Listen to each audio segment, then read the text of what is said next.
Welcome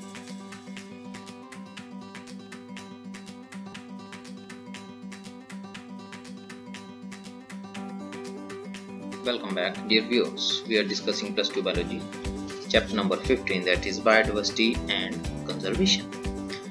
Today we will discuss about the how many species are there on Earth and how many in India. Since there are published records of all the species discovered and named, we know how many species in all have been recorded so far. But it is not easy to answer the question how many species are there on Earth. अब वैसे तो हमारे पास record हैं जितनी भी species जो हैं वो डिस्कवर की जा चुकी हैं, लेकिन इस पृथ्वी पर ऐसी अभी बहुत सारी स्पीसीज ऐसी हैं जिनकी अभी डिस्कवरी की जानी बाकी है। तो हमारे पास अभी मेन क्वेश्चन ये है कि इस पृथ्वी के ऊपर टोटल कितनी स्पीसीज हैं। So according to the international union for conservation of nature and natural resources IUCN, जिसको वर्ल्ड कंजर्वेशन यूनियन भी कहते हैं अब, 2004, the total number of plants and animal species described so far is slightly more than 1.5 million. तो according to IUCN, जो अभी तक total discover जो स्पीसीज हैं प्लांट और एनिमल की जिनको डिस्क्राइब मतलब जिनको डिस्कवर किया जा चुका है, उनकी जो संख्या है वो 1.5 मिलियन से अधिक है। But we have no clear idea of how many species are yet to be discovered and described. तो अभी तक और कितनी स्पीसीज बाकी हैं जिनकी खोज की जानी बाकी है, उनका भी आइडिया हमें नहीं। Estimates vary widely and many of them are only educated guesses. Some extreme estimates ranges from 20 to 50 millions, but a more conservative and scientifically sound estimate made by Robert May places a global species diversity at about 7 million. तो Robert मे के अनुसार जो global species diversity है वो approximately 7 million के आसपास है।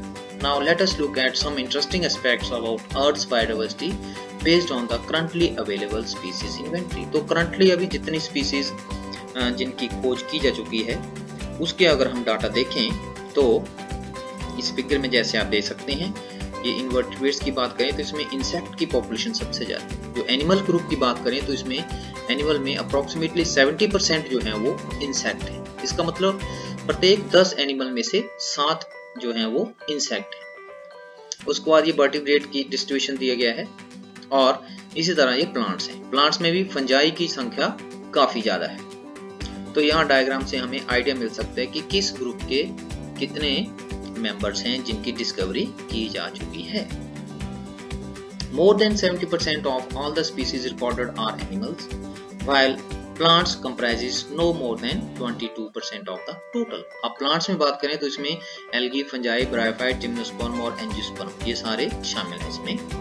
Among animals, insects are the most species-rich taxonomic group, जैसे कि हमने देखा, it constitutes about 70% of the total animal.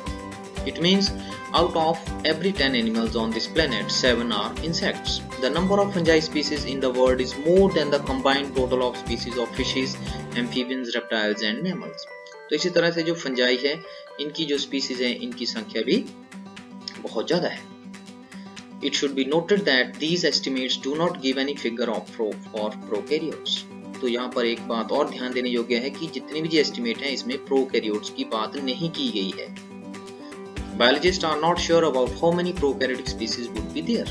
The problem is that conventional taxonomic methods are not suitable for identifying microbial species and many species are simply not culturable under laboratory conditions. तो इसमें सबसे जो मुख्य problem है जो conventional taxonomic method है हमारे पास, उनके द्वारा हम माइक्रोबियल स्पीसीज की आइडेंटिफिकेशन नहीं कर सकते और कुछ एक माइक्रोब्स ऐसे हैं जिनको लेबोरेटरी कंडीशन में कल्चर नहीं कराया जा सकता।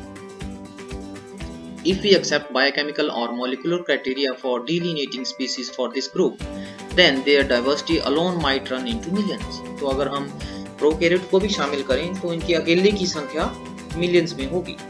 Although India has only 2.4% of world's land area, its share of the global species diversity is an impressive, that is 88.1%. तो जो वर्ल्ड का लैंड एरिया है टोटल उसका जो इंडिया है दैट कंस्टिट्यूट्स ओनली 2.4%, लेकिन जो डाइवर्सिटी है स्पीसीज डाइवर्सिटी दैट मेक्स 8.1%। तो ये बहुत अच्छी बात है। That is what makes our country one of the 12 mega diversity countries of the world. तो जितने भी मेगा डाइवर्सिटी कंट्रीज हैं वर्ल्ड में, उसमें से भारत भी एक मेगा डाइवर्सिटी कंट्री है। Nearly 45,000 species of plants and twice as many of animals have been recorded from India. How many living species are actually there, waiting to be discovered and named? अब ये सबसे बड़ा question है कि अभी ऐसी कितनी स्पीसीज और होंगी जिनकी अभी खोज की जानी बाकी है। If we accept May's global estimates, only 22% of the total species have been recorded so far. अगर हम रॉबर्ट मे की बात जो एस्टिमेट है उसको अगर हम कंसीडर करें तो अभी तक सिर्फ जितनी भी स्पीसीज हैं टोटल स्पीसीज उसका सिर्फ 22% भाग ही अभी तक डिस्कवर किया गया है। Applying this proportion to India's diversity figure, we estimate that there are probably more than 1 lakh plant species and more than 3 lakh animal species yet to be discovered and described.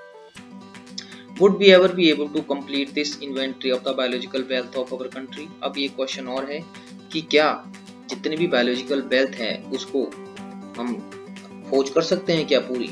कितना time लगेगा उसको, या उसको हम खोज करने में सक्षम हैं?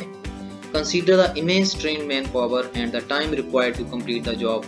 The situation appears more hopeless when we realize that a large fraction of these species faces the threat of becoming extinct even before we discover them. तो सबसे बड़ी जो चिंता का विषय ये है कि उनकी डिस्कवरी करने से पहले ही ना कहीं वो एक्सटिंक्ट ही ना हो जाए। तो एक्सटिंक्शन जो है ये सबसे बड़ा खतरा है अभी, तो इसके ऊपर हमें अधिक ध्यान देना होगा। तो आज की वीडियो में इतना ही। Thank you very much.